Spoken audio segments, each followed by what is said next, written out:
Hello, and welcome back to Infidelity Tales Lab. We're grateful for each view and comment.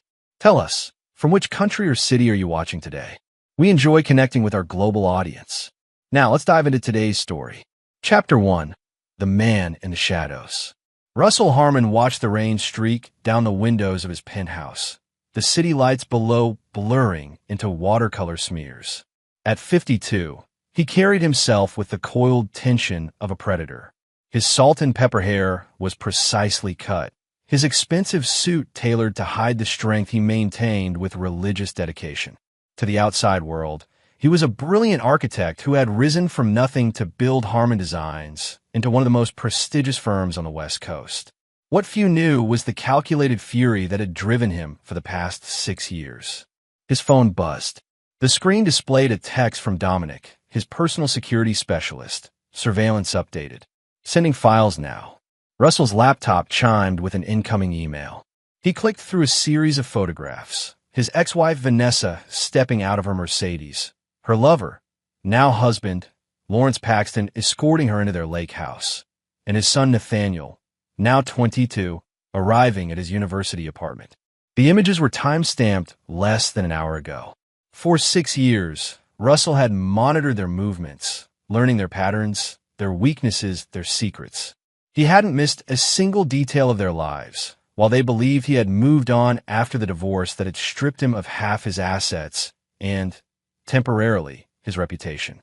Mr. Harmon, his assistant's voice came through the intercom. Thomas Westfield is here to see you. Send him in, Russell replied, closing the surveillance files. Thomas entered, a burly former military man who now handled Russell's more delicate operations. It's confirmed. Paxton made contact with Diaz yesterday. Russell's expression remained impassive, though his eyes darkened. So, they're moving forward. Appears so. Money changed hands. From what we gathered, they're planning something around Nathaniel's graduation next month. Russell nodded slowly. Then we accelerate our timeline. Contact Simone and tell her we're implementing Protocol Chimera immediately. That's moving things up by 3 weeks, Thomas observed. They forced my hand. Russell turned back to the window. They're planning to use my son against me, Thomas. That's a mistake they won't live to regret. After Thomas left, Russell opened his safe and removed a leather-bound journal. Inside were meticulously detailed plans, contingencies for contingencies that he had refined over years. The pages contained his masterwork, not an architectural marvel, but an intricate design for destruction. He flipped to a page marked with Nathaniel's name. His son had graduated high school when the divorce was still raw, choosing to live primarily with his mother. Russell had maintained a relationship with him, though the boy had grown increasingly distant, manipulated by Vanessa's poisonous whispers.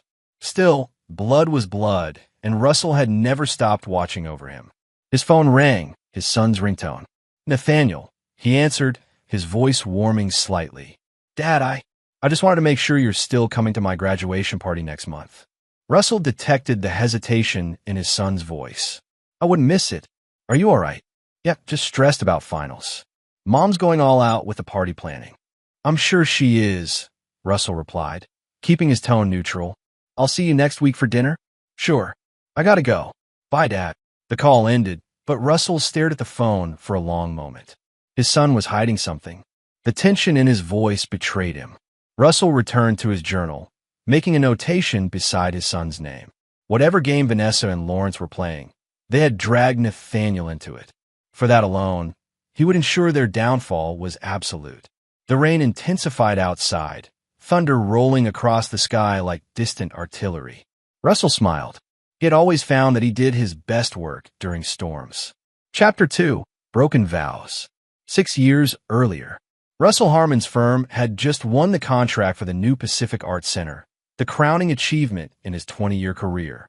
The celebration dinner at their estate had gone perfectly, with city officials and investors toasting his vision. As the guests departed, Russell loosened his tie, savoring the victory.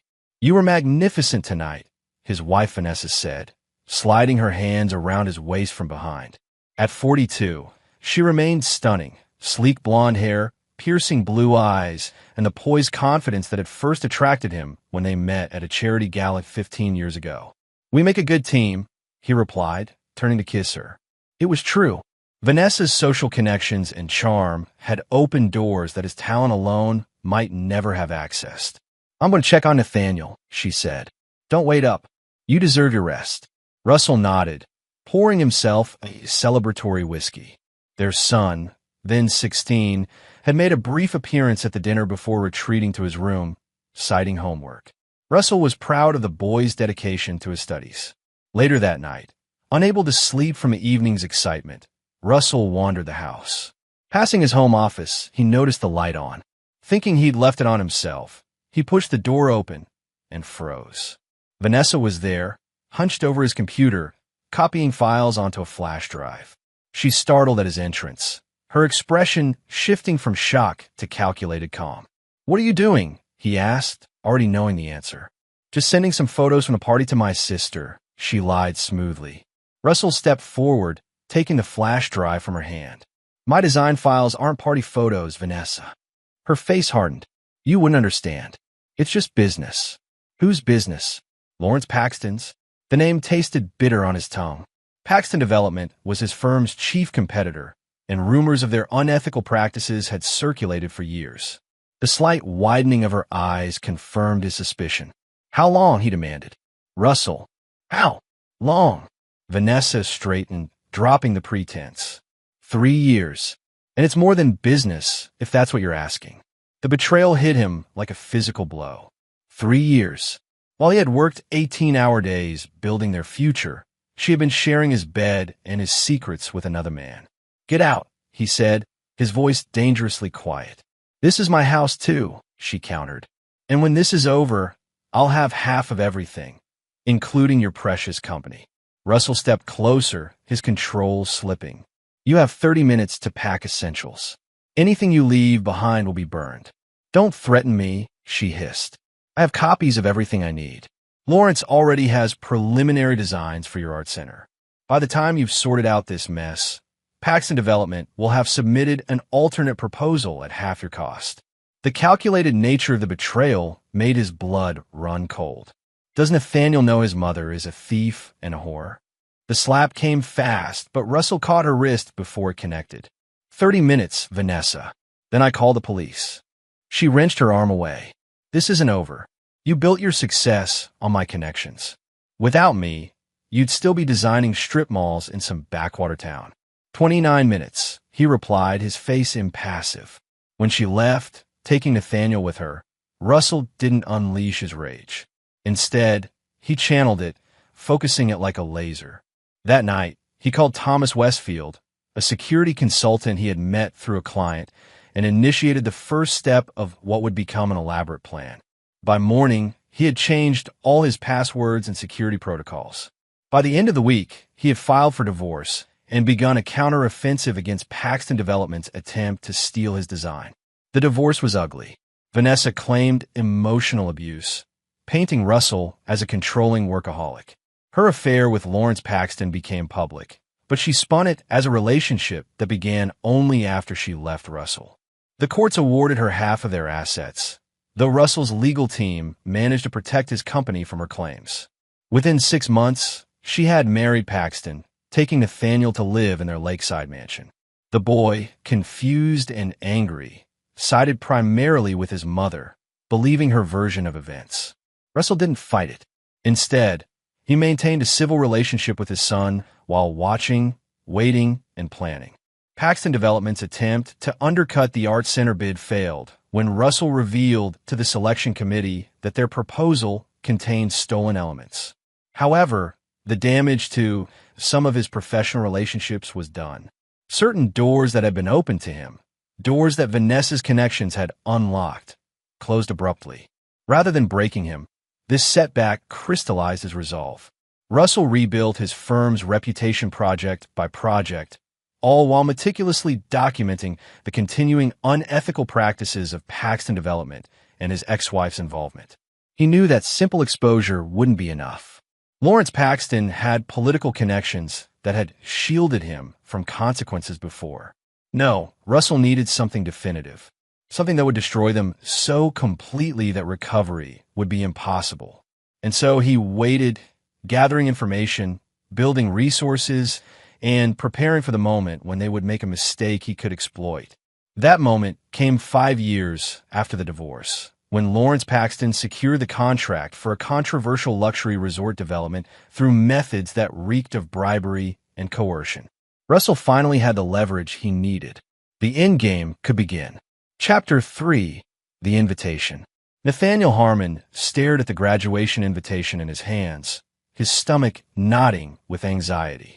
The embossed card announced his master's degree celebration at his mother and stepfather's lakeside estate, now just 3 weeks away. He had already sent one to his father, but his mother had insisted he personally deliver a second invitation. "Your father might miss the mail," she had said with a smile that didn't reach her eyes. "And we want to make sure he comes, don't we?" Nathaniel knew better. In the 6 years since the divorce, he had watched his mother's hatred for his father grow, even as she pretended to have moved on.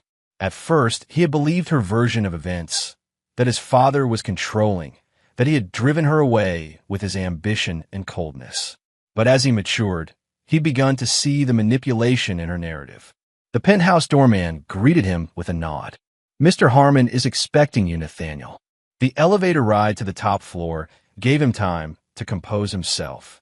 His relationship with his father had improved over the last year, as he had started to recognize the inconsistencies in his mother's stories. Still, there remained a distance between them that Nathaniel didn't know how to bridge.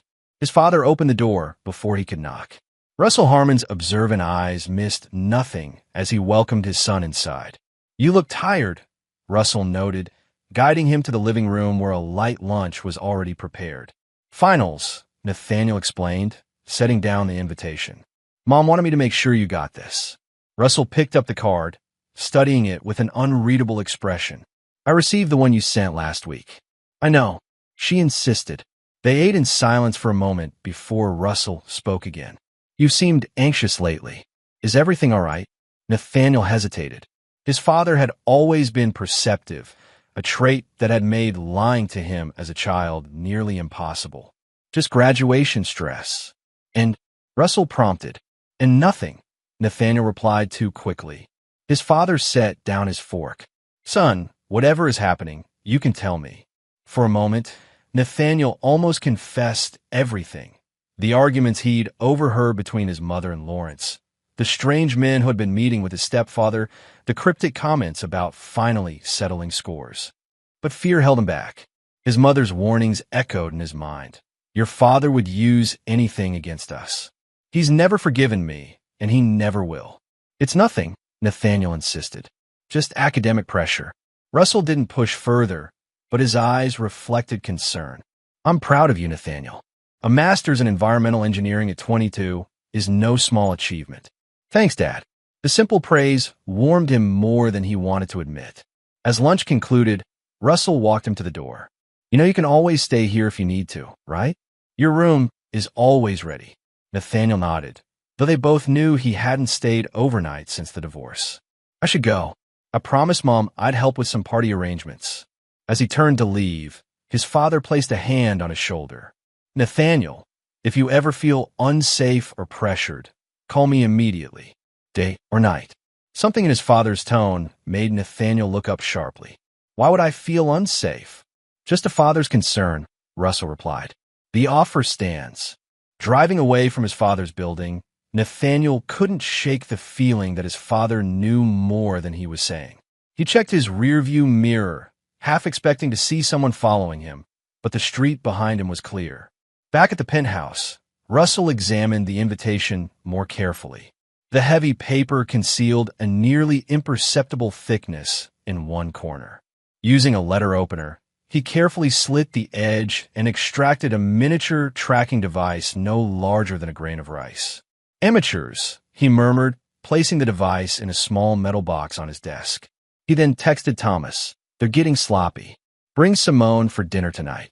The reply came immediately, 7 p.m. "She has updates." Russell smiled. Vanessa always had underestimated him. Using their son as an unwitting courier was exactly the kind of miscalculation he had been waiting for. The graduation party was clearly intended as a trap, but they had no idea they were walking into one of his own design. He opened his laptop and activated a program that displayed a three-dimensional model of the Paxton Lakeside estate. Every room, every entrance and exit, every security measure was meticulously detailed, the result of years of surveillance and intelligence gathering. Russell zoomed in on the rear terrace overlooking the lake, where the graduation celebration would be held. Perfect sight lines, multiple access points, minimal coverage from the property's security cameras. If Vanessa and Lawrence wanted to stage their endgame there, they couldn't have chosen a better location for his purposes. His phone buzzed with a message from an unlisted number. Diaz has recruited 2 more. Ex-military. Armed. So they weren't just planning character assassination or financial ruin. They wanted him dead. Russell felt a cold calm settle over him. He had anticipated this, prepared for it, but the confirmation that they would go to such lengths, potentially exposing Nathaniel to danger in the process, hardened his resolve. He replied, "Proceed with Protocol Chimera. All assets in place by graduation." Russell closed the model and turned to his window, gazing out at the city he had helped shape. In 3 weeks, everything would change. In 3 weeks, Vanessa and Lawrence would learn the true meaning of vengeance. Chapter 4. Blood Ties. Nathaniel couldn't sleep. The lake house felt oppressive despite its spacious rooms and panoramic views.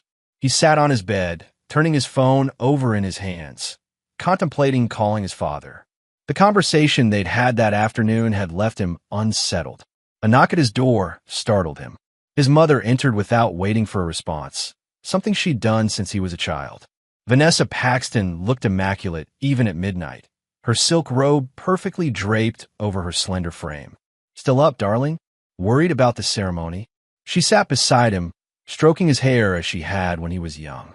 "Just thinking," he replied, pulling away slightly. She noticed the withdrawal.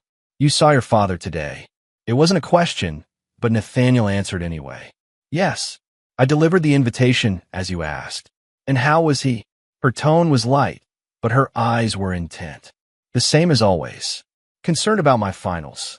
Nathaniel kept his response vague, unwilling to share the details of their conversation. Vanessa smiled. "He always was good at appearances. Your father could seem concerned while plotting your downfall." She patted his knee. "I've never told you everything about our divorce, Nathaniel. I wanted to protect you." "Mom, it's been 6 years. I don't need—" "He threatened me." She interrupted, her voice hardening. "When I told him I was leaving, he said he would destroy me, take you away, leave me with nothing. The only reason I got anything in the settlement was because I had documentation of his threats." Nathaniel frowned. This contradicted what he'd pieced together over the years. "Dad's never spoken badly about you to me." "Of course not. He's too smart for that." Vanessa stood, moving to the window. "Lawrence and I have been patient, giving him time to move on, but your father has been undermining our business, spreading rumors, trying to ruin what we've built." "What does this have to do with my graduation?" Nathaniel asked, a chill running through him. Vanessa turned, her expression softening. "Nothing, sweetheart. I just want you to understand why things might be tense at your party. Lawrence and your father have some business matters to resolve. That's all." She kissed his forehead before leaving, but her reassurance did nothing to ease Nathaniel's growing unease. He waited until her footsteps faded down the hall before slipping out of his room and moving silently toward Lawrence's study. The house was quiet except for the gentle lapping of lake waters against the shore. The study door was ajar, voices murmuring inside. Nathaniel positioned himself in the shadows, listening. "Can't trust the boy," a man's voice he didn't recognize was saying. "He's too close to his father." "Nathaniel knows nothing," Lawrence's confident baritone replied. "Vanessa has made sure of that. He'll play his part without even realizing it. And if he doesn't, then he becomes collateral damage. Either way, Russell Harmon ends at that party." Nathaniel's blood ran cold. He must have made a sound, because the voices suddenly stopped. He quickly retreated down the hall, slipping into a bathroom just as the study door opened fully. Heart pounding, Nathaniel waited until the footsteps passed before returning to his room. His hands shook as he reached for his phone, but he stopped himself from calling his father. If his room was being monitored, and now he suspected it might be, any warning would alert his mother and Lawrence. Instead, he texted his university roommate, "Need to crash at your place tomorrow. Don't tell anyone I'm coming." He needed time away from this house to think, to plan. Whatever was happening, he had just over 3 weeks to figure it out. The next morning, Nathaniel told his mother he needed to return to campus to work on final projects. She seemed reluctant to let him go, but didn't stop him. As he drove away, he noticed a black SUV pulling out behind him, maintaining a discreet distance. He was being followed. Rather than heading to campus, Nathaniel drove to a crowded shopping mall, parking in a massive lot and quickly losing himself in the throng of shoppers. He bought a prepaid phone with cash, then found a quiet corner in a coffee shop to make a call. "Westfield Security," a woman's voice answered. "I need to speak with Thomas Westfield," Nathaniel said, his mouth dry. "Tell him it's Nathaniel Harmon." There was a pause, then Thomas came on the line. "Nathaniel, this is unexpected. I need to see my father, but I can't go to his penthouse. I'm being followed. Where are you now?" "Bridgeport Mall, north entrance." "Stay there. I'll have someone pick you up in 20 minutes. Red cap, holding a Starbucks cup. They'll approach you with the phrase, "Professor Wilson sends his regards." The call ended. Nathaniel sat back, overwhelmed by how quickly Thomas had taken control of the situation. He hadn't seen much of his father's head of security over the years, but the man's efficient response suggested this wasn't an unusual occurrence. Exactly 20 minutes later, a woman in a red baseball cap approached his table. "Professor Wilson sends his regards," she said calmly. Nathaniel followed her to a service corridor and out to a loading dock where a delivery van waited. Inside, to his surprise, was his father. "Dad," he managed, climbing in. Russell's face was grim. "You're not hurt?" "No, I'm fine, but we need to move," the woman interrupted. "The SUV's team is searching the mall." As the van pulled away, Nathaniel turned to his father. "How did you know I was being followed?" "Because I've been having you protected for the past year," Russell replied evenly. "Ever since Lawrence Paxton made contact with a man named Diaz." "Who's Diaz?" "A fixer who specializes in making problems disappear permanently." Russell's eyes were hard. "I believe your mother and Lawrence have hired him to kill me, and they plan to use your graduation party to do it." Nathaniel felt sick. "Last night, I overheard Lawrence talking." Russell nodded, unsurprised. "Tell me everything you heard." As Nathaniel recounted the conversation, his father's expression grew darker. When he finished, Russell was silent for a long moment. "They're more desperate than I thought," he finally said. "And more reckless, involving you this way. What do they want? Why would they do this?" Russell studied his son.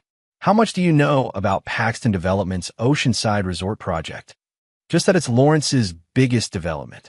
Mom said it would make them hundreds of millions. What she didn't tell you is that the project is built on stolen land using fraudulent permits. My firm discovered this while researching a neighboring site. If that information became public, Lawrence would face criminal charges and financial ruin." "And Mom," Russell's expression softened slightly, "your mother is complicit. She used connections from our marriage to help secure the permits." Nathaniel struggled to process this. "What are we going to do?" "First, we get you somewhere safe. Then, we proceed with the plan I've been developing for the past 5 years." "You've been planning for this?" "I've been planning for everything," Russell replied. "Your mother and Lawrence have underestimated me from the beginning. That ends now." The van turned onto a private airstrip where a small jet waited. "This will take you to a secure location," Russell explained. "Simone here will stay with you." "What?" "No, I want to help," Nathaniel protested. "You can help by staying alive and out of their reach," Russell said firmly. "If they can't use you as bait, they'll have to adjust their plans, which gives us an advantage. But the graduation will proceed as scheduled. They'll assume you're still playing your part, and that will be their final mistake." As they approached the plane, Nathaniel grabbed his father's arm. "Dad, I'm sorry. I should have seen what was happening sooner." Russell embraced his son for the first time in years. "None of this is your fault. But I promise you, when it's over, they will never threaten you again." Watching the plane take off, Russell's phone buzzed with a message from Thomas. Diaz's men lost the trail. Proceeding to Phase 2. Russell texted back, "Accelerate timeline." It getting desperate. Chapter 5. The Conspirators. Lawrence Paxton slammed his fist on his desk, rattling the crystal decanter. "What do you mean you lost him? He's a college student, not a trained operative." The man standing before him, Diaz, remained impassive. He knew he was being followed. That suggests preparation, and the way he disappeared suggests help. Vanessa paced the study, her heels clicking sharply on the hardwood floor. "Russell, it has to be. He's poisoned Nathaniel against us." Her voice quavered between rage and fear. "We don't know that," Lawrence cautioned, though his tone lacked conviction. "The boy might just be spooked. He could have overheard something. Either way, he's compromised," Diaz stated flatly. "We need to adjust the plan." Lawrence refilled his whiskey glass. "How?" "The entire setup depends on using the boy to lure Russell to the party." "He'll still come," Vanessa said with sudden certainty. "Even if he suspects a trap, he won't be able to resist the opportunity to confront us. That's who he is. He needs to win, to dominate." Diaz nodded slowly. "Then we continue as planned, but with increased security. I'll bring in 2 more men."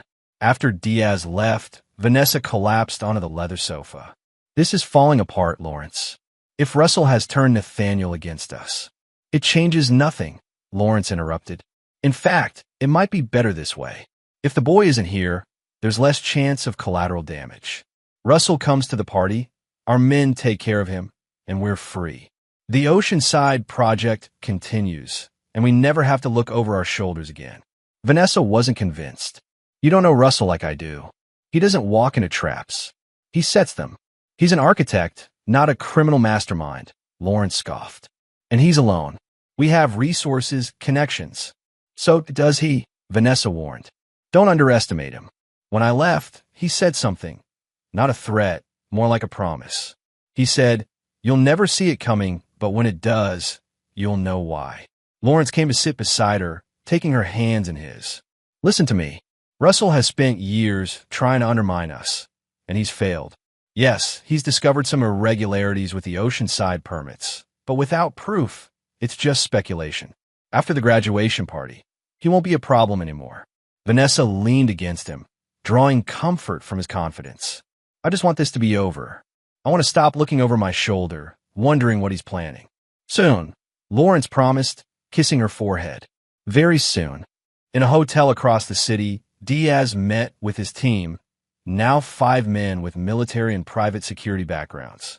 "The situation has changed," he explained. "The son is out of the picture, possibly working with the father. Makes our job harder," one of the men noted. "The boy was our insurance." "We adapt," Diaz replied coolly. "Harmon will still attend the party. His pride won't allow him to stay away. When he arrives, Coleman and Peters will escort him to the boathouse for a private conversation with Paxton. That's where we take care of him. And if he doesn't come quietly," Diaz's smile was cold, "then we create a distraction. A tragic accident involving the boat dock perhaps, with multiple casualties. Such a shame during a graduation celebration." The men nodded, understanding the implication.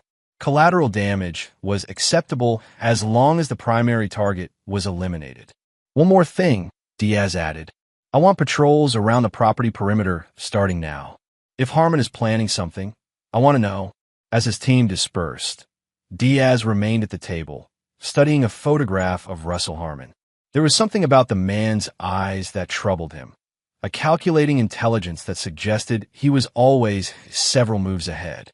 For the first time in his career, Diaz felt a flicker of uncertainty. He dismissed it. No matter how clever Russell Harmon might be, he couldn't anticipate a bullet.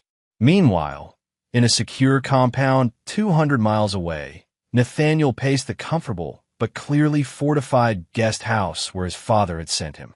Simone, his assigned protector, watched him with professional detachment. "How long do I have to stay here?" he demanded. "Until your father resolves the situation," she replied calmly. "And how will he do that?" Nathaniel pressed.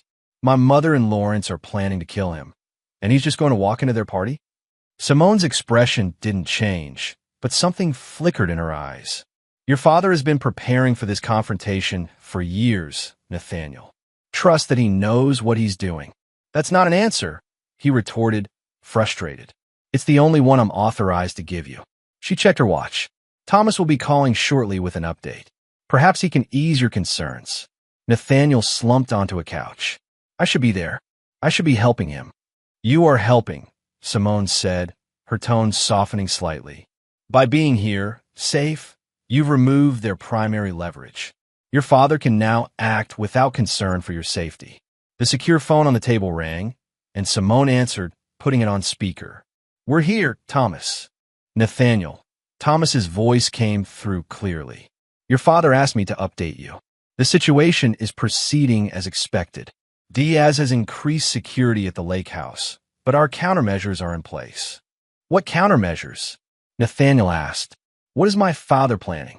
There was a pause before Thomas replied. I can't share operational details, but I can tell you this. Your father has spent years documenting your mother and Lawrence's illegal activities. He has proof of bribery, permit fraud, and conspiracy related to the Oceanside Resort, enough to send them to prison for decades. Then why not just go to the authorities? Nathaniel asked. Because Lawrence has too many connections in law enforcement, Thomas explained. Previous attempts to expose similar operations were buried. Your father needed a more definitive approach. Nathaniel felt a chill. He's not going to kill them, is he? No, Thomas said firmly. But when this is over, they'll wish he had. The call ended, leaving Nathaniel with more questions than answers. He turned to Simone. My father, what exactly does he do? I mean, I know he's an architect, but all this, he gestured around the secure compound, isn't normal. Simone considered him for a moment. Your father is a man who prepares for every contingency. When your mother betrayed him, he channeled his pain into creating systems, a network of loyal people, resources, and information that would ensure he could protect what mattered to him. She paused. You matter to him, Nathaniel. More than you know. Nathaniel absorbed this, feeling both comforted and disturbed by the extent of his father's shadow operations. And the graduation party will be the culmination of 6 years of patience and planning, Simone replied, and the beginning of a new chapter for both of you. Chapter 6, Ghosts of the Past. 3 days before the graduation party, Russell met with his core team in a secure conference room beneath his architectural firm. Present were Thomas Westfield, head of security, Dr. Eleanor Vance, a behavioral psychologist who had helped him understand Vanessa and Lawrence's patterns, and federal agent Colin Reed, whose unofficial involvement had been crucial. Our inside sources confirmed Diaz has 7 men positioned around the property, Thomas reported, pulling up a holographic display of the lake house. 2 at each access road, 2 patrolling the grounds, and Diaz himself staying close to Lawrence. And the devices? Russell asked. All in place, Thomas confirmed. The surveillance system we installed 6 months ago during the renovation is fully operational.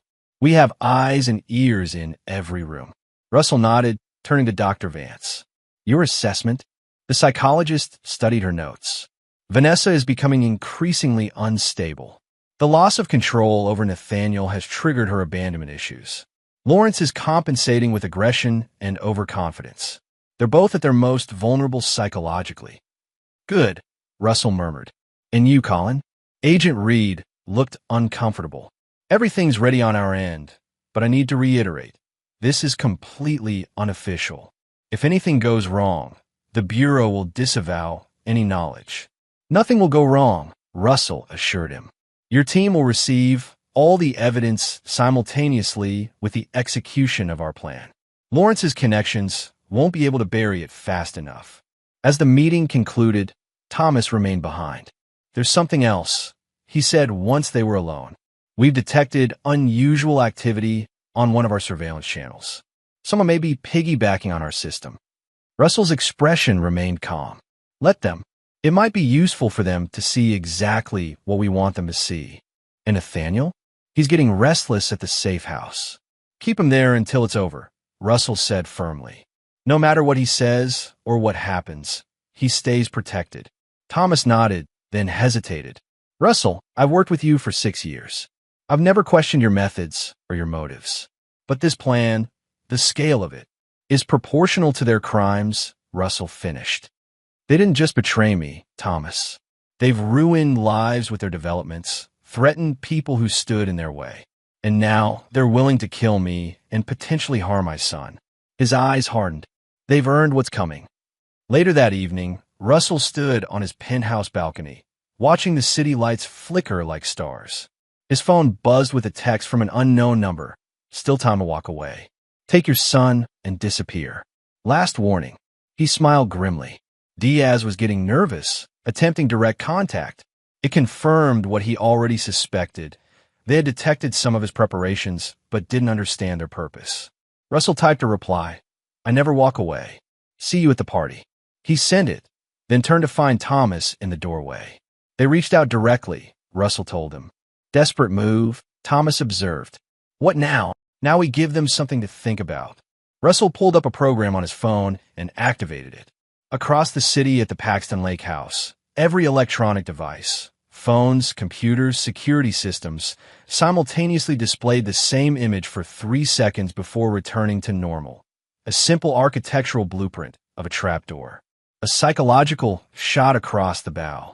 His phone rang almost immediately. Vanessa, her voice tight with controlled fury. What do you want, Russell? Just ensuring you receive my RSVP for the party, he replied calmly. Wouldn't miss it for the world. Stay away from my house, she hissed. Stay away from my family. Our son, he corrected mildly, graduates only once. I'll be there to celebrate with him. He doesn't want you there. None of us do. Russell's voice hardened slightly. Yet you insisted on a personal invitation. Make up your mind, Vanessa. There was a pause before she spoke again, her tone suddenly different, vulnerable, almost pleading. Russell, please. Let's not do this. Whatever you're planning, whatever you think you know, we could talk about it. For Nathaniel's sake. It was a masterful performance. 6 years ago, it might have swayed him. Interesting strategy, he commented, switching from threats to emotional appeals. Did Dr. Stevens suggest that approach? He always did favor the carrot and stick method. Her sharp intake of breath confirmed his suspicion. Dr. Stevens had been their marriage counselor years ago, and now apparently was coaching Vanessa again. You're monitoring us, she accused. Just returning the favor, Russell replied. See you Saturday, Vanessa. Give my regards to Lawrence and Diaz. He ended the call, knowing he had accomplished his goal. They would be off balance now, wondering how much he knew, how he knew it, and what he planned to do with the information. Thomas gave him a questioning look. Was that wise? Necessary, Russell corrected. I need them reactive, not proactive. When people are afraid, they make mistakes. The next day, reports from their surveillance confirmed the effect of Russell's psychological warfare. Lawrence and Diaz had spent hours sweeping the house for bugs, finding only the decoys Russell had wanted them to find. Vanessa had argued with Lawrence about canceling the party, but he had refused, insisting they needed to maintain appearances. Meanwhile, Diaz had brought in additional security, increasing his team to 10 men. The lake house was now effectively a fortress, with armed guards at every entrance. They're expecting a frontal assault, Thomas reported, showing Russell the security footage. Diaz has positioned his men to repel an attack team. Russell smiled faintly, while leaving themselves completely vulnerable to what's actually coming. He turned to Thomas. Initiate the final phase. It's time to bring the ghosts home. Thomas nodded, understanding the reference. They'll be in position by tomorrow morning. Are you sure about this part of the plan? Absolutely, Russell affirmed. It's not enough to destroy Lawrence and Vanessa. I want them to understand why they're being destroyed. I want them to face everyone they've ever wronged. The next morning, the day before the graduation party, 5 luxury cars arrived at the main gate of the Paxton estate. The security guards were confronted with impeccably dressed men and women bearing what appeared to be legitimate invitations to a pre-graduation brunch. Confused, the guards called the house, where an equally confused Lawrence demanded to know what was happening. By the time he realized the invitations were forgeries, the visitors had been admitted and were proceeding up the drive. Russell watched through the surveillance system as Lawrence and Vanessa emerged onto the front steps, their expressions shifting from confusion to shock as they recognized their uninvited guests. The former owners of the Oceanside Resort property, whom Lawrence had forced out through fraudulent foreclosures, the environmental inspector who had been bribed to falsify reports, the city councilwoman whose career Lawrence had destroyed when she opposed the development, and the journalist whose expose on Paxton development had been buried after Lawrence threatened his family. Each ghost from their past now stood before them, silent and accusing. Lawrence recovered first. What is the meaning of this? This is private property. You're trespassing. The former property owner, an elderly man leaning on a cane, stepped forward. We received invitations. Quite official looking. Something about making amends. Get out, Lawrence snarled. All of you. Before I have you removed. That would be unwise, the journalist replied calmly, holding up his phone. This entire encounter is being live-streamed. How would it look for the great Lawrence Paxton to have elderly former homeowners forcibly ejected from his property? As if on cue, a news helicopter appeared overhead. Vanessa, her face pale, touched Lawrence's arm. Invite them in, she murmured. We can't make a scene. Not now. Lawrence's jaw clenched, but he forced a smile. Of course. Please come in. There must have been some misunderstanding about the date. As the ghosts were reluctantly ushered inside, Russell turned to Thomas. Perfect. Now, they'll be completely distracted dealing with this situation while we make our final preparations. And tomorrow? Thomas asked. Russell's expression was resolute. Tomorrow, justice. Chapter 7. The Graduation Party. The day of Nathaniel's graduation party dawned clear and bright, the lake a mirror reflecting the cloudless sky. By noon, the first legitimate guests began to arrive. Nathaniel's professors, classmates, and family friends, all unaware of the tension simmering beneath the celebration surface. Russell arrived precisely at 1 p.m., dressed impeccably in a tailored suit that concealed a lightweight, bulletproof vest. He handed his invitation to the security guard at the gate, who checked it against a list before reluctantly waving him through. The lakeside terrace had been transformed with white tents, floral arrangements, and a string quartet playing softly in the background. Servers circulated with champagne and canapes. To any observer, it appeared to be nothing more than a proud family celebrating their son's achievement. Russell scanned the crowd, noting the positions of Diaz's men, obvious to his trained eye despite their attempts to blend in with the guests. He accepted a glass of champagne from a passing server and made his way through the party, exchanging pleasantries with Nathaniel's professors while aware of the eyes tracking his movements. Lawrence spotted him first, his face tightening before he composed himself and approached with a false smile. Russell, so glad you could make it. I wouldn't miss it, Russell replied, matching Lawrence's insincere tone. Although I noticed the guest of honor is absent. Lawrence's smile slipped slightly. Nathaniel's running late. Last-minute preparations at the university. Vanessa's gone to collect him. A lie, of course.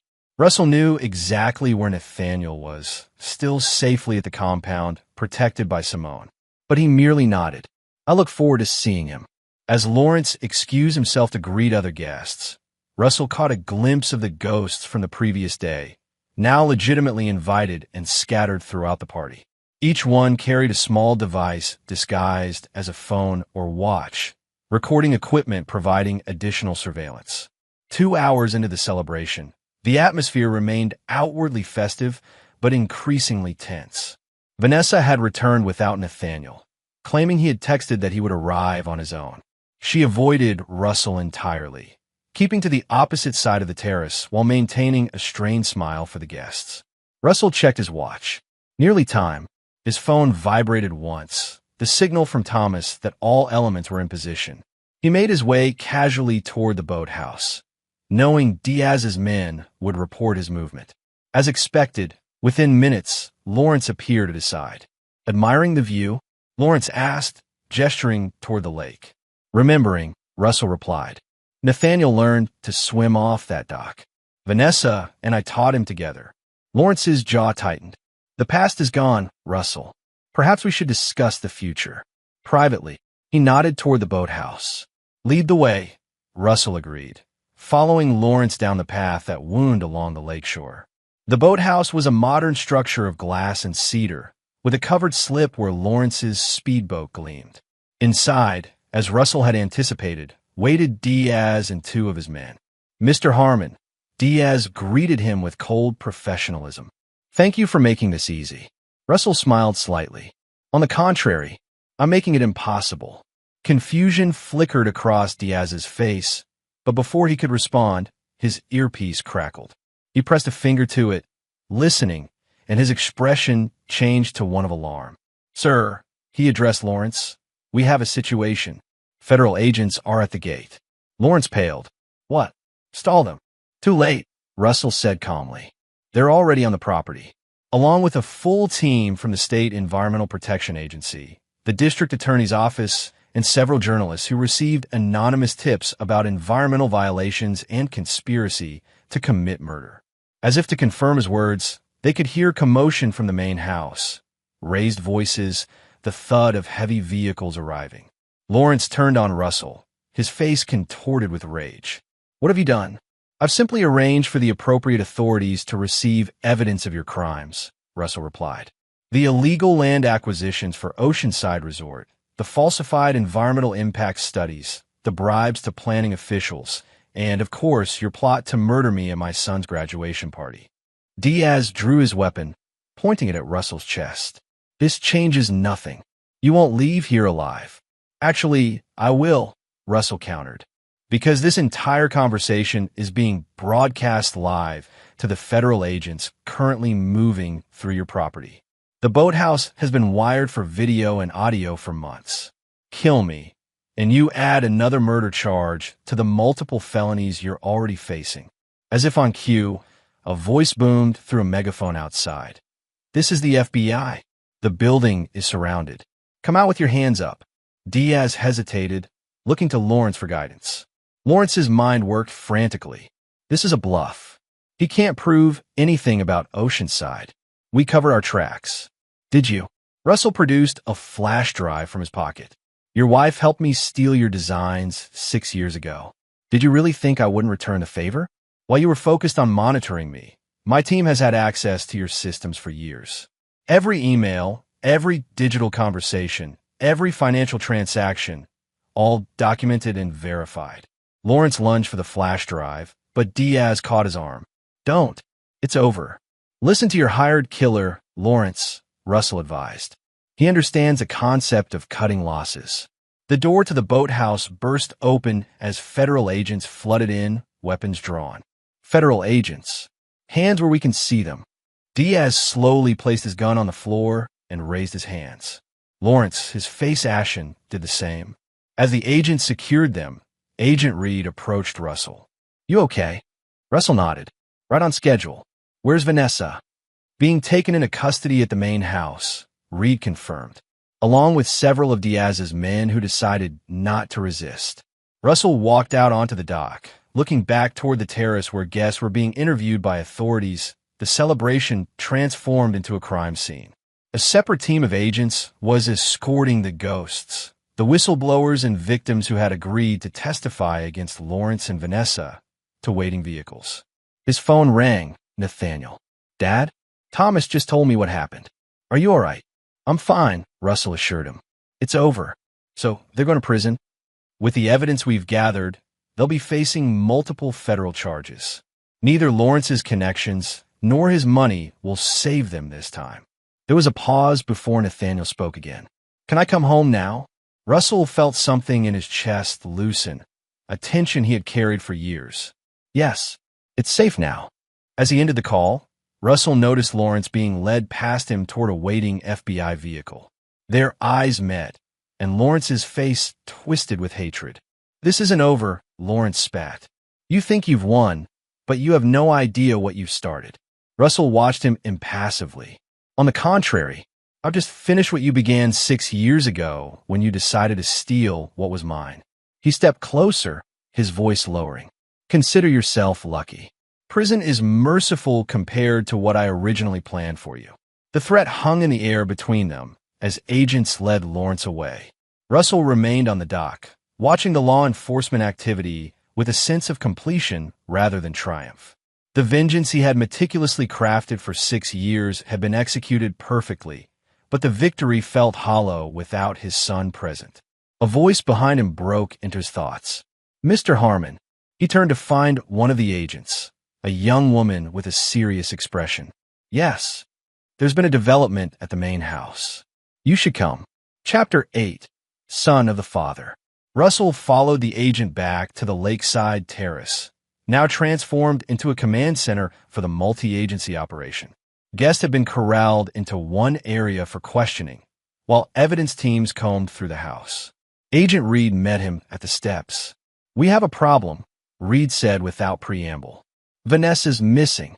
What? Russell's calm facade cracked. How is that possible? You said she was in custody. She was being processed when she requested to use the bathroom. The female agent who accompanied her was found unconscious. Vanessa somehow acquired her weapon and slipped past the perimeter. Russell's mind raced through contingencies. She knows the property better than anyone. There are underground access tunnels from the original estate. He pulled up a schematic on his phone. Here and here. She could have used either to reach the road beyond the security checkpoint. Reed dispatched teams to check the tunnels, but Russell knew it was likely too late. She's not running away, he said with certainty. She's making a countermove. What kind of countermove? Reed asked. The realization hit Russell like a physical blow. Nathaniel. He pulled out his phone, dialing Simone. No answer. He tried Thomas next, who picked up immediately. She's gone dark. Thomas reported before Russell could ask. Simone missed her check-in.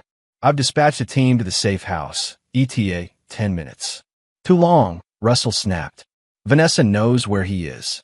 She must have been tracking my movements more effectively than we realized. How could she know about the safe house? Reed demanded.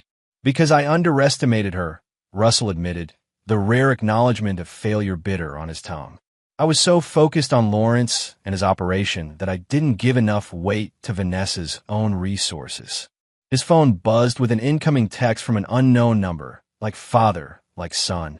Let's see how well you taught him to swim. Attached was a photo of Nathaniel, unconscious in what appeared to be the back of a vehicle. Simone was visible in the background, bleeding from a head wound. Russell showed the image to Reed and Thomas. She's taking him to water. Not here, too obvious. Where else? The reservoir, Thomas suggested. Your old property on the west side. The hunting cabin, Russell agreed. It's remote, accessible by boat, and has emotional significance. That would appeal to her. Reed was already organizing a tactical team, but Russell shook his head. No time. She has at least a 30-minute head start. By the time her team gets there, it will be too late. So what's your plan? Reed demanded. Russell met his gaze steadily. I'm going alone. She wants me, not Nathaniel. This was always between us. That's not how federal operations work, Reed objected. This stopped being just a federal operation the moment she took my son, Russell countered. I'm going. You can follow with your team, but I'm not waiting. Before Reed could argue further, Russell was already moving, Thomas falling in beside him as they headed for the helicopter Russell had stationed nearby as an emergency extraction plan. I'm coming with you, Thomas said, his tone making it clear this wasn't a request. Russell nodded once, knowing better than to waste time arguing. As they lifted off, Thomas handed him a tactical vest and a sidearm. Just in case diplomacy fails, he said grimly. The flight to the reservoir took 18 agonizing minutes. From the air, they spotted Vanessa's vehicle parked at the old boat launch near the hunting cabin that had once been part of Russell's family property, a weekend retreat he had maintained after his parents' death, and where he had taken Nathaniel fishing as a child. There, Russell pointed to a small boat moving across the water toward the cabin's private dock. That's her. The pilot set them down in a clearing a quarter-mile from the cabin. Russell and Thomas disembarked, moving swiftly through the forest with the familiarity of men who had prepared for this scenario. I'll circle around to the back, Thomas whispered as they approached. Give you 10 minutes to make contact before I move in. Russell nodded, watching Thomas disappear into the trees before advancing toward the cabin alone. He kept to cover until he reached the edge of the clearing, then deliberately stepped into the open, hands visible. Vanessa, he called out. I'm here, alone. The cabin door opened slowly, and Vanessa emerged, holding a pistol, the agent's weapon. She looked wild-eyed, her perfect appearance disheveled, her designer outfit stained with dirt and sweat. "Drop your weapon and kick it away," she commanded, her voice surprisingly steady. Russell complied, removing his gun and sending it spinning across the ground. "Where's Nathaniel?" "Safe," she replied. "For now. Inside, tied up but unharmed. Unlike your attack dog." Her smile was razor-sharp. "Simone, was it?" She put up quite a fight. "Let Nathaniel go," Russell said evenly. "This is between you and me. It always has been." Vanessa laughed bitterly. "So noble now. Where was that nobility when you were systematically destroying everything Lawrence and I built? When you were turning our son against us?" "You did that yourself," Russell replied. "I never lied to Nathaniel about you. I never needed to. Your actions spoke for themselves." She gestured with the gun. Inside. Slowly, Russell mounted the steps to the cabin porch, maintaining eye contact with Vanessa. As he passed her, she pressed the gun to his back, pushing him through the door. Inside, Nathaniel was indeed tied to a chair, a gag in his mouth. His eyes widened when he saw his father. Beside him, Simone lay unconscious on the floor, blood matting her hair. Russell moved toward his son, but Vanessa jabbed the gun harder into his back. "Don't. Touch the ropes, and I shoot you where you stand." "What's your plan here, Vanessa?" Russell asked, turning to face her. "Lawrence is in custody. Your assets are being frozen as we speak. There's no version of this where you emerge victorious. There's a version where you suffer," she countered, her eyes feverish. "Where you lose everything, just like I have." Understanding dawned. "You're planning to kill Nathaniel. Make me watch, then kill me." Vanessa's smile was chilling. "Always the quick study. But first, I want you to understand exactly what you've done. The lives you've ruined with your obsessive need for vengeance." "My need?" Russell echoed incredulously. "You betrayed me. You stole from me. You and Lawrence conspired to have me killed. Because you gave us no choice," she shouted, her composure cracking. "You were suffocating me, controlling everything. Then when I found happiness with Lawrence, you couldn't let go. You had to destroy us." Russell studied her, seeing the delusion in her eyes. "You rewrote history to justify your actions. I never controlled you, Vanessa. I trusted you. That was my mistake." Her hand trembled on the gun. "Enough talking. On your knees." Russell complied slowly, calculating angles, distances, options. Thomas would be in position by now, but any sudden move risked Nathaniel's safety. "I want you to apologize," Vanessa demanded. "To Nathaniel. For using him in your vendetta. For not being there when he needed a father." Russell met his son's eyes. "I have nothing to apologize for. Everything I've done has been to protect him. From you, from Lawrence, from the consequences of your choices." Vanessa's face contorted with rage. "Wrong answer." She swung the gun toward Nathaniel. Russell lunged forward, closing the distance before she could fire. He caught her wrist, forcing the gun upward as it discharged, the bullet shattering the cabin's front window. They struggled for control, Vanessa fighting with unexpected strength fueled by desperation. She kneed him in the stomach, momentarily breaking his grip. The gun came level with his chest. "Goodbye, Russell," she snarled. A single shot rang out. Vanessa's eyes widened in shock. She looked down at the spreading crimson stain on her chest, then back up at Russell in confusion. Behind her stood Nathaniel, his bonds cut, Simone's backup weapon in his trembling hands. Somehow, during the struggle, he had managed to free himself and retrieve the gun hidden in Simone's ankle holster. "Nathaniel," Vanessa whispered, her voice suddenly small. She took a stumbling step toward him. "My baby." Nathaniel's face was stone. "You were going to kill my father." Vanessa collapsed to her knees, the gun falling from her limp fingers. "I just wanted to protect us from him. He was never the threat," Nathaniel said quietly. "You were." Russell kicked Vanessa's weapon away, then moved swiftly to his son's side. "Are you hurt?" Nathaniel shook his head, still staring at his mother as she slumped to the floor. "I killed her," he said numbly. "You saved my life," Russell corrected, wrapping an arm around his son's shoulders and gently taking the gun from his hands. "And she's not dead yet." As if on cue, Thomas burst through the back door, weapon raised. Taking in the scene with a professional glance, he immediately went to Simone, checking her pulse. "She'll live," he reported before moving to Vanessa. "GSW to the chest," he assessed. "She needs immediate medical attention." Russell nodded. "Call it in. Then check the perimeter. Make sure she didn't bring anyone else."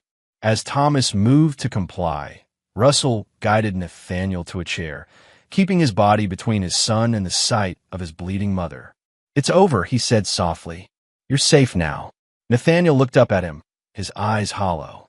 "At my graduation party, when I hugged you, I was trying to warn you. I knew something was planned. I never thought it would end like this." "I know," Russell said, "and none of this is your fault. Remember that." The sound of approaching helicopters filtered through the broken window, Reed and his team arriving at last. Russell held his son's gaze. "Whatever comes next, we face it together." Nathaniel nodded slowly, some of the shock receding from his expression. "Like father, like son," he murmured, unknowingly echoing Vanessa's taunt. Russell glanced at his ex-wife's unconscious form, then back at his son. In that moment, he saw himself in Nathaniel's eyes. The same capacity for calculated action, for doing whatever was necessary to protect what mattered. It was both a comfort and a concern. "Yes," he agreed quietly, "but you're also your own man. Don't let this define you." Federal agents swarmed the cabin, securing the scene. Paramedics rushed to treat Simone and Vanessa. Through it all, Russell remained at his son's side, a silent bulwark against the chaos. Agent Reed approached them, his expression grave. "We need statements from both of you." Later, Russell said firmly, "My son needs medical attention and rest." Reed looked like he might argue, then nodded reluctantly. "Tomorrow, then?" "First thing." He hesitated. "For what it's worth, this appears to be a clear case of self-defense. Ms. Paxton abducted 2 people at gunpoint and attempted murder." As they exited the cabin, Russell kept his arm around Nathaniel's shoulders. The sun was setting over the reservoir, painting the water in shades of crimson and gold. It seemed fitting that one chapter of their lives should end as the day did, with both beauty and blood on the horizon. "What happens now?" Nathaniel asked as they walked toward the waiting helicopter. Russell considered the question, thinking of the empire he had built, the vengeance he had orchestrated, and the cost of both. "Now we rebuild," he said finally. "Together." Chapter 9, Blood and Water. 3 months after the events at the hunting cabin, Russell Harmon stood at the window of his penthouse, watching a summer thunderstorm roll across the city. Behind him, Nathaniel lounged on the couch, textbooks spread around him as he prepared for his PhD program in environmental engineering. "Professor Wilson called again," Nathaniel mentioned casually. "He's still hoping I'll reconsider joining his research team." Russell turned, studying his son. The past months had changed Nathaniel, hardening him in some ways while clarifying his purpose in others.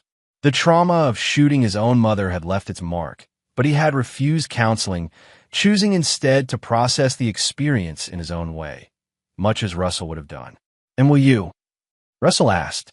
Nathaniel shrugged. "Maybe. His project on sustainable urban development aligns with what I want to do. But I'd be working with Maritech Construction, and given their history..." "You're concerned about the ethics," Russell concluded. "I'm concerned about associating with a company that might be cutting corners," Nathaniel corrected. "I won't build my career on compromised foundations." Russell nodded, recognizing his own principles reflected in his son's words. Since the confrontation at the cabin, Nathaniel had moved into the penthouse, their relationship evolving into something closer to partnership than traditional father-son dynamics. It was both gratifying and occasionally concerning to Russell how quickly Nathaniel had adapted to his worldview. "Any word from Agent Reed?" Nathaniel asked, changing the subject. "The sentencing is next week," Russell replied.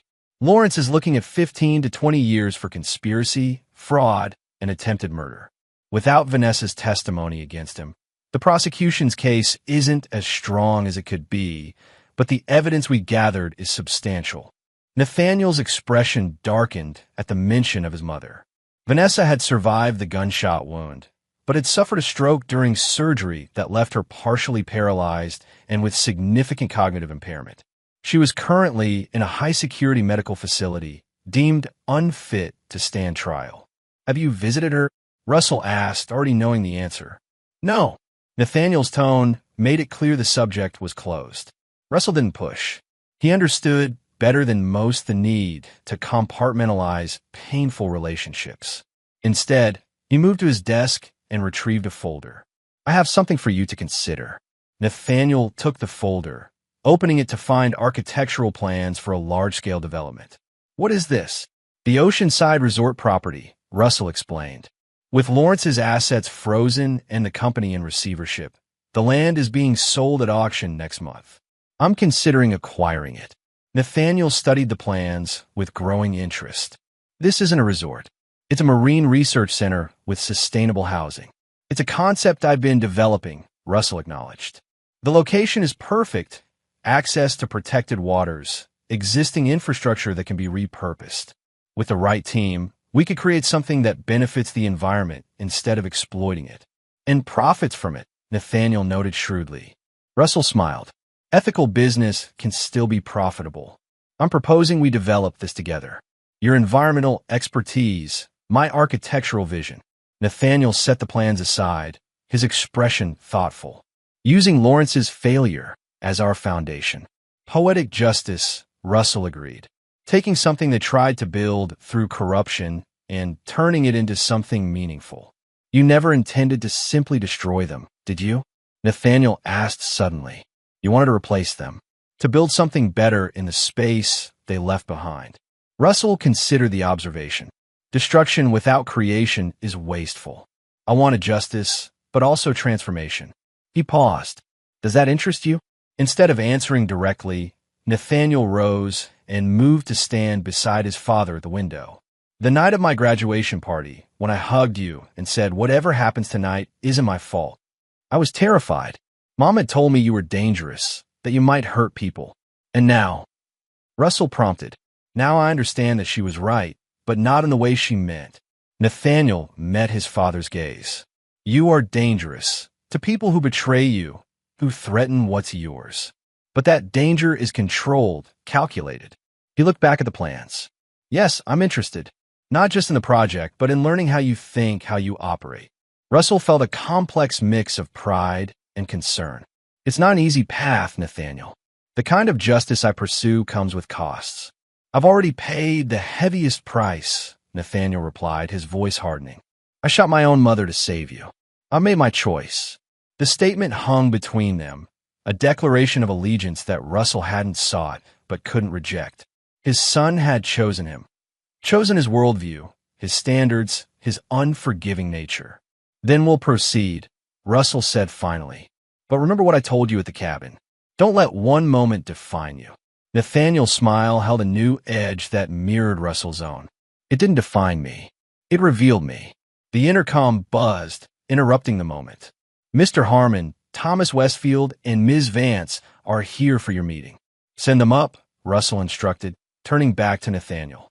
We should discuss the details of the acquisition strategy. As his core team arrived and the planning session began, Russell observed his son integrating seamlessly into the discussion, offering insights that balanced innovation with pragmatism. Nathaniel had always had potential, but adversity had honed him, giving him a clarity of purpose that might have taken years to develop otherwise. Later that evening, after the meeting concluded, Russell received a call from Agent Reed. Lawrence is requesting a meeting. Reed informed him without preamble. Says he has information you might find valuable. Something about Vanessa's private accounts. Desperate measures from a desperate man, Russell assessed. Is it worth pursuing? Might be, Reed admitted. Our financial team has hit roadblocks with some offshore accounts registered to shell companies. If Lawrence can provide access codes, I'll consider it, Russell promised, ending the call.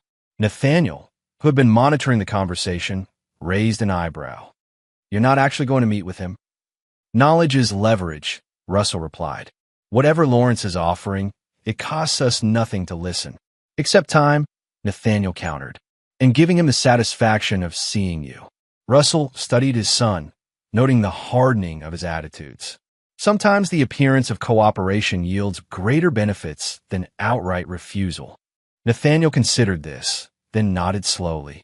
A tactical concession. Precisely. Russell returned to the development plans. Now about the research facility placement. 3 days later, Russell sat across from Lawrence Paxton in a high-security visiting room. The once powerful developer had aged years in just months, his expensive suits replaced by prison orange, his confident bearing diminished. "You look well, Russell." Lawrence opened with forced casualness. "How's Nathaniel?" "We're not here to discuss my son," Russell replied coolly.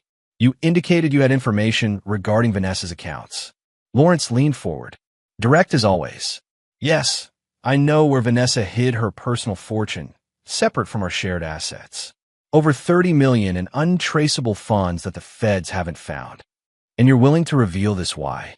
Russell asked, though he already knew the answer. "Consideration at sentencing," Lawrence said, "and a percentage of the recovery. 10% seems fair." Russell allowed himself a small smile. "You're assuming I care about the money, don't you?" Lawrence challenged. "That's what this has all been about. Compensation for what you believe we took from you." "That's where you've always misunderstood me," Russell replied. "This was never about money. It was about justice, about consequences for betrayal." Lawrence's expression hardened. "Then why are you here?" "To make sure you understand something," Russell said, leaning in slightly. "I know about the contingency plans you set in motion before your arrest, the people you've contacted from inside, the threats you've made to try to maintain control of what remains of your empire." He paused, letting the implications sink in. "They won't save you." Lawrence paled slightly. "I don't know what you're talking about." "The 2 former security contractors you hired to target Thomas Westfield?" Russell continued calmly. "They've been arrested. The attorney who was transferring funds to maintain your loyalty payments? Disbarred as of yesterday. The witness you were pressuring to recant? Now under federal protection." "Ow!" Lawrence began, then caught himself. "I told you 6 years ago that you would never see it coming," Russell reminded him. "That hasn't changed. For every move you make, I've already made 3 to counter it." Lawrence's facade cracked, revealing the desperation beneath. "What do you want from me?" "Nothing," Russell replied simply. "You have nothing I need or want. I came here to make sure you understand that your remaining options have been systematically eliminated. Whatever schemes you're still nurturing, whatever hopes you're clinging to, let them go." He stood to leave, but Lawrence called after him. "You think you've won, but you haven't. You've turned your son into a copy of yourself. Cold, calculating, unforgiving. That's my victory. Vanessa and I may have lost everything, but so have you. The boy you loved is gone." Russell paused, considering whether to respond. "Nathaniel made his choices just as you made yours. The difference is he chose justice. You chose corruption. Justice." Lawrence laughed bitterly. "Is that what you call shooting his own mother? Training him to be your successor in vengeance? Tell yourself whatever helps you sleep at night, Russell, but we both know what you've done to him." For the first time, a flicker of doubt crossed Russell's mind. Had he demanded too high a price from his son? Had his pursuit of justice twisted Nathaniel's natural development? He pushed the thought aside. "Goodbye, Lawrence. This is the last time we'll speak." As Russell exited the prison, he found Nathaniel waiting in the car, contrary to their agreement that he would remain at the penthouse. "I needed to see him," Nathaniel explained before Russell could question his presence, "to see if he still had any power over us." "And your conclusion?" Russell asked, sliding into the seat beside him. "He doesn't," Nathaniel said with quiet certainty. "He's finished." They drove in silence for several minutes before Nathaniel spoke again.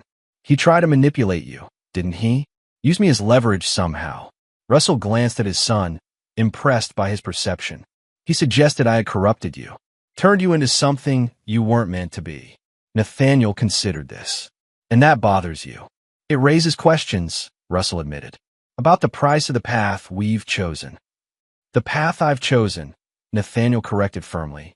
"Mom and Lawrence tried to use me as a weapon against you. That was their choice. Defending you, that was mine." He turned to face his father directly. "I don't regret it, and I don't want your protection from the consequences." Russell studied his son, seeing both himself and something entirely new in Nathaniel's resolute expression. Then we continue as planned. The Oceanside acquisition moves forward next week. Good, Nathaniel nodded. I've been working on refinements to the environmental impact assessments. With the right approach, we can turn that coastline into a model of sustainable development. As they discussed the project details, Russell reflected on Lawrence's parting shot. Perhaps there was truth in it. Nathaniel had indeed changed, hardened in ways that echoed Russell's own transformation after Vanessa's betrayal. But where Russell's change had been driven by vengeance, Nathaniel seemed fueled by a desire to build something meaningful from the wreckage of his family's destruction. That night, as a new storm rolled across the city, Russell found Nathaniel on the penthouse balcony, watching the lightning with the same intensity Russell often did. I used to be afraid of storms, Nathaniel commented as his father joined him. Mom would tell me to hide under the covers until they passed. And now I understand their purpose, Nathaniel replied. They clear away what's weak to make room for new growth. He turned to Russell. Like what we did. Russell placed a hand on his son's shoulder, feeling the solid strength there. What we're doing, he corrected. This is just the beginning.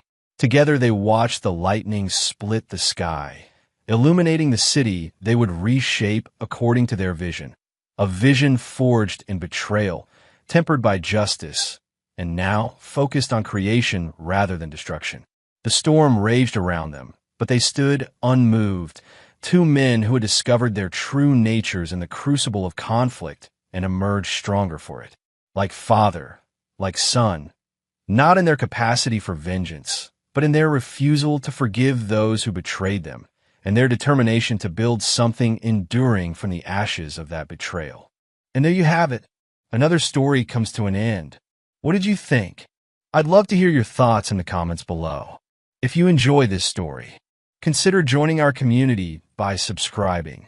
It means the world to us. For more stories like this one, check out the recommended videos on screen. And I'll see you there.